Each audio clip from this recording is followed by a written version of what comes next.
Осы оралман деген қазақтың сөзі. Оралман деген сөзден ешқандай бір кемсіту болмаса содан бір анайы бір нәрсені көріп тұрған жоқпын. Оны баяғы әйтеуір бір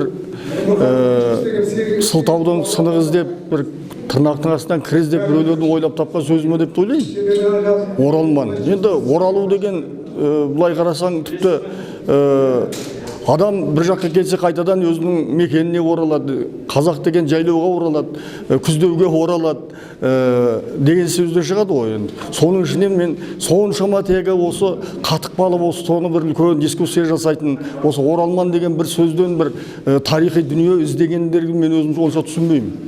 Ал жарайды, математикада бір жақсы сөз қосындылардың орны ауысқанменен қосынды өзгермейді ғой мәселе.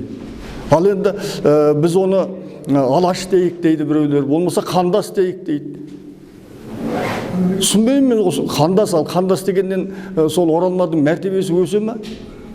Сондықтан бұл сылтау деген ой ғой, әйтпесе оралман деген былай тілге жағымды әрбір деңгейін.